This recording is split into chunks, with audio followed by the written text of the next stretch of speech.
Good evening दोस्तों। कुछ लोग हैं जो सीमा के नाम पर अपना टीआरपी बढ़ा रहे हैं। और हाँ, ये बात मैं मजाक नहीं कर रहा हूँ, ये बिल्कुल सच बात है, बिल्कुल सच बात है दोस्तों।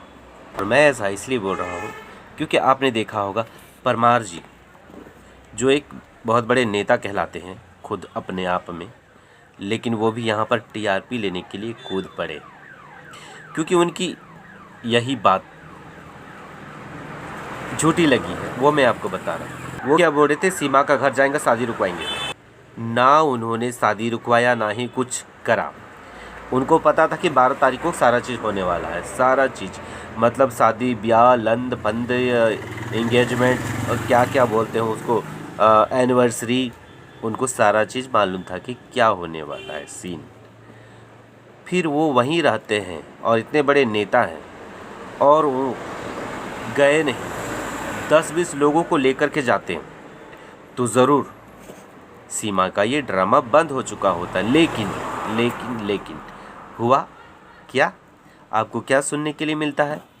मेरी गाड़ी पर मारा गया है, मेरी गाड़ी को फोड़ा गया है। और ये सब क्यों, कौन करवाया है? सीमा ने करवाया। जब आप इतने बड़े नेता हो, आपके पास गार्ड्स होगा, तो फिर इतना सिक्योरिटी में आपका गाड़ी का कांच तोड़ने के लिए सीमा आ गई। सीमा नहीं तो सीमा के गुंडे आ गए। और ये सब आपको कैसे पता चला कि सीमा के ही लोग थे? उन्होंने बताया या सीमा ने खुद कॉल करके बताया, हेलो मैंने आपकी गाड़ी तोड़ी? क्या हुआ? सब टीआरपी का खेल है ना। अगर सीमा ने ये सब कराया, आपको पता है, आपको सीमा के गुंडों ने आपको बताया कि आपका गाड़ी पर हमला हुआ है, तो आपके पास तो सबूत भी है, फिर आपने एफआईआर क्यों नहीं किया? ये भी तो बात उठता है ना कि क्यों नहीं उठा। ये सारा ड्रामा एक नेता ही कर सकता है, जो अभी कुछ बोलेगा, थोड़ी देर के बाद कुछ बोलेगा, उसका कोई गारंटी नहीं है। नेता का बात को कभी भी सीरियस नहीं लेना चाहिए। और यहाँ के देश के लोगों को उल्लू बनाया गया है, हमारे देश के लोगों को भरमाया गया है, मतलब फिर की लिया गया है, ये मान लीजिए। और हाँ, यहाँ पर मीडिया भी पहुँची हुई है और मीडिया भी दिखा रही है, लाइव टेलीकास्ट कर रही है, वीडियो बना रही है। कैसी मीडिया? एक बाप तड़प रहा है बच्चों के लिए, अपने बच्चों से बात तक नहीं करने मिल रहा उसको कोई फोकस नहीं कर रहा। किसको फोकस किया जा रहा है? इस भगोड़ी को फोकस किया जा रहा है। ना ही कोई सवाल, ना ही कोई जवाब, सीधा दिखा रहे हैं शादी पार्टी रिसेप्शन। वाह, यही देखने के लिए यहाँ की जनता तरस रही थी। यहाँ की जनता को तमाचा मारोगे? और ये गोदी मीडिया एकदम पीछे पड़ के दिखा रही है, यहाँ ये हो रहा है, वो हो रहा है, नाच रही है, गा रही है, ये कर रही है, वो कर रही है। अरे तुम लोग देश के साथ हो या देश के खिलाफ हो, पहले ये डिसाइड कर लो, नहीं तो तुम लोग यहाँ से निकल के ही चले ही जाओ, क्योंकि तुम जैसे लोगों का यहाँ पर बिल्कुल ज़रूरत नहीं। ना परमार सर जी के जैसे ज़रूरत है, ना ये टोपी सिंह के जैसा ज़रूरत है, ना ही ये लप्पू, ना ही नेत्रपाल, ना ही रबुपुरा के लोगों के जैसा।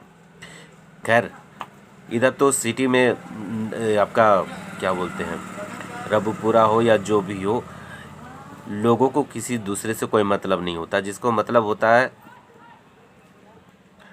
सिर्फ अपने आप से मतलब होता है, किसी और से मतलब नहीं। तो दुनिया जाए तेल लेने, बाकी आगे आप खुद समझ जाइए हम क्या बोलना चाह रहे हैं। ये लोग सिर्फ और सिर्फ अपनी रोटियां सेकना जान रहे हैं, अपना टीआरपी बनाना जान रहे हैं। ये भी हाईलाइट हो गए। टोपी सिंह इतना दिन से दबे हुए थे निर्भया के बाद से, उनको कोई पूछ नहीं रहा था, एक कुत्ता भी मुतने जा नहीं रहा था, और उनका अभी नाम हो गया। और अभी ये परमार जी का भी सब जानने लग गया, इस केस में कूद गए तो अपना नाम बना लिया कि चलो परमार नाम का कोई व्यक्ति है ना। यही बात है ना।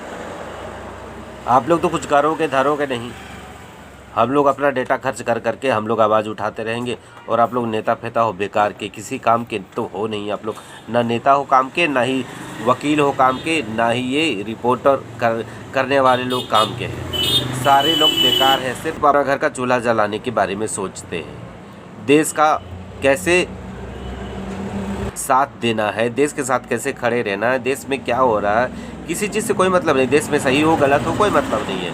कान में तेल डाल के सोए रहो, आंखों में काला चश्मा लगा के पड़े रहो, और कोई काम नहीं है। और तुम जैसे लोगों की वजह से ही हमारे देश की ये दुर्गति होती जा रही है। तुम जैसे गद्दारों की वजह से। अगर इस देश में गद्दार ना हो ना, तो हमारा देश बहुत आगे जाएगा, दुनिया में नंबर 1 होगा। लेकिन ये गद्दार है ना, ये इस तरह का मैटर में निकल आते अपने अपने बिलों से, और अपना चेहरा चमकाने के लिए दिखा देते हैं अपना असली औकात। मैं तो इस देश का बहुत छोटा सा नागरिक हूँ। अगर मैं बड़े पोजीशन में होता ना, तो सबकी ईंट से ईंट बजा देता, सबकी मैं पुंगी बजा देता। जैसे योगी जी ने सबका बजाया हुआ है, जैसे मोदी जी ने सबका बजाया हुआ है, ऐसे ही मैं सबकी बैंड बजाते रहता, सबकी खबर लेता। कोई ऐसा नहीं बजता जो भी गलत करता, सबको। सीमा के बारे में कुछ हद तक सही कहा था इसने, ये टोपी सिंह ने, कि ये देसी घी है, इसको रोटी में लगा लो, जिसमें लगाना है वही मज़ा देगी, है ना। इसीलिए सबको लालच हो गया है कि ये देसी घी है, चलो सबको थोड़ा थोड़ा चाट लेते हैं, सबकी थोड़ी थोड़ी हेल्थ बन जाएगी, थोड़ा थोड़ा सबका विल पावर बढ़ जाएगा, थोड़ा थोड़ा हम लोग का ये हो जाएगा, पावर आ जाएगा, थोड़ा थोड़ा चाट लेते हैं देसी घी। इसलिए सब कुत्ते पहुंच जाते हैं चाटने के लिए। अरे कुत्ते जो होते हैं ना, कुत्तों को घी हजम नहीं होता है, इतना तो पता होगा ना। और तुम लोगों को भी हजम नहीं होगा, क्योंकि तुम लोग भी कम नहीं हो, तुम लोग भी कम नहीं हो, तुम लोगों को भी हजम नहीं होगा। उल्टी होने लगेगी, दस्त होने लगेंगे, या तो जैसे कुत्तों को खुजली वाला कुत्ता हो जाता है ना, गली गली में घूमते रहता है, लोग पत्थर मार के भगा देते हैं दूर से ही, वही हो जाओगे। और तुम लोगों का ना पाप का घड़ा ना बहुत जल्दी भरने वाला है। तुम लोग ऐसी महिला का साथ दे रहे हो, ऐसे इंसान का साथ दे रहे हो, जो इंसान इतना ज़्यादा फ्रॉड है, इतना ज़्यादा गलत। और मुझे जहाँ तक पता है कि जो इंसान गलत होता है ना, वो गलत का ही साथ देता है, क्योंकि चोर चोर मेरा भाई ही होता है, वो कुछ और नहीं हो सकता है। और इसीलिए गलत लोगों का हौसला बढ़ते चला जाता है, बुलंद होते चला जाता है कि हाँ, मेरे सपोर्ट में इतने लोग हैं तो मैं गलत क्यों ना करूं। इसीलिए पूरे देश के मुंह में कालिक पोतने का काम इन लोगों ने करवाया है। इन लोगों ने नकली शादी, नकली सब कुछ। क्या इन लोगों को नहीं पता कि ये भगोड़ी यहाँ है, 4 बच्चों को लेकर के यहाँ है, उसका तलाक नहीं हुआ है और यहाँ पर शादी हो रहा है। किसी की पत्नी की शादी करवा दे रहे हो, किसी की पत्नी की शादी करवा दे रहे हो। तुम्हारी पत्नियों की कोई और उठा के ले जाएगा, शादी करवाएगा तुम्हारी नज़रों के सामने। कैसा लगेगा? कभी सोचा है? नहीं सोचा है, नहीं सोचा है। कभी बैठ के सोचना आराम से, क्योंकि तुम लोग कितने गिरे हुए हो ना, आईना दिख जाएगा। देखो ऊपर वाले की आवाज़ में ना, लाठी में ना आवाज़ नहीं होती, लेकिन इतना बड़ा डंडा पड़ता है ना कि तुम लोग फिर संभल नहीं पाओगे। इतना बुरा तुम लोग फंसोगे ना, इतना लंबे जाओगे ना कि कोई तुम लोगों को बचाने के लिए नहीं आएगा। मैं तो ऐसे लोगों को देशद्रोही कहता हूँ। जो तुम लोग जितने लोग सीमा का साथ दे रहे हो ना, सबको मैं देशद्रोही बोल रहा हूँ। देशद्रोही, देशद्रोही, देशद्रोही। क्योंकि तुम लोग देश के लिए कभी अच्छा नहीं सोच सकते, देश के लिए कभी कुछ नहीं कर सकते। तुम लोग देशद्रोही हो, गद्दार हो, नालायकों, गद्दार हो। तुम लोगों के माँ बाप भी तुम लोगों को पैदा करने के बाद पछताते होंगे कि तुम जैसे नालायकों को पैदा किया है उन्होंने। वे लोग भी तुम लोगों को थूकते होंगे, तुम लोगों की सोच पर थूकते होंगे कि तुम जैसे नालायकों को उन्होंने जन्म दिया। और कौन घड़ी और कौन ऐसा बुरा टाइम था जिस समय, कौन सा नक्षत्र था जिस समय तुम लोगों ने जन्म लिया। हमारे देश के लिए कलंक हो तुम लोग, कलंक, कलंक, कलंक हो। देश के बारे में अच्छा भी नहीं सोच सकते तो बुरा भी नहीं करना चाहिए, लेकिन तुम लोग बुरा कर रहे हो। एक मासूम पिता के साथ 4 बच्चों के मासूमियत को ख़राब कर रहे हो तुम। उनको क्या पता है? जो तुम, उनको कुछ पता है? जो उनके साथ सारा चीज़ कर रहे हो, वीडियो बना बना के। ये और एक चाची है, इसको तो शर्म हया है नहीं बिल्कुल भी। थोड़ी सी भी तुम लोगों में शर्म हया गैरत नहीं है, जरा सी भी गैरत नहीं है ना। तुम लोगों में जरा सी भी संस्कार है। तुम्हारे बच्चे भी ऐसे ही निकलेंगे, कल के देख लेना। और तुम लोग जो हमारे देश को बर्बाद करने के लिए इस तरह का षड्यंत्र कर रहे हो ना, इस तरह का एग्जाम्पल सेट कर रहे हो ना, ये ये जितना कांड तुम लोग कर रहे हो ना, ये तुम्हारे घर में बीतेगा। तब तुम लोगों को होश आएगा। और जब तुम लोग दुनिया से माफ़ी मांगोगे ना, तो दुनिया तुम लोगों को लात मारेगी, माफ़ी नहीं देगी। इसलिए अभी भी वक्त है, सुधर जाओ। क्योंकि ऊपर वाले का हाथ में सब कुछ है।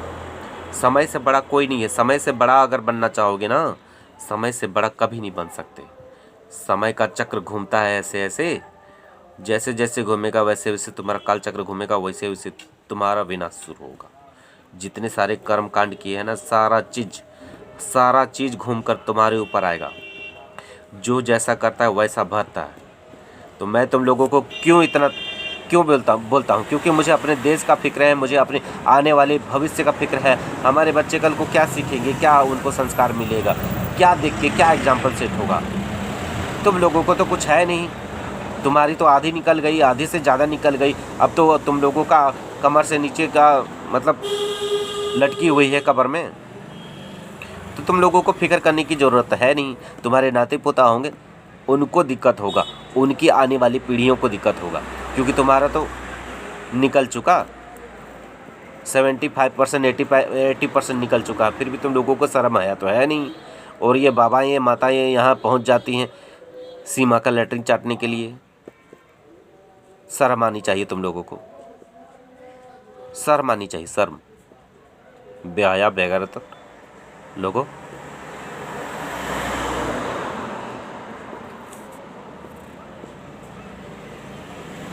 सॉरी दोस्तों अगर आप लोगों को बुरा लगा होगा, मुझे ये सब देख करके बहुत बुरा लगता है दोस्तों। ये लोग इतना ज़्यादा कर रहे हैं ना कि क्या बताएं। भगवान करे इनको सद्बुद्धि मिल जाए और ये सही रास्ते पर चले। आप लोग अपना ख्याल रखना दोस्तों।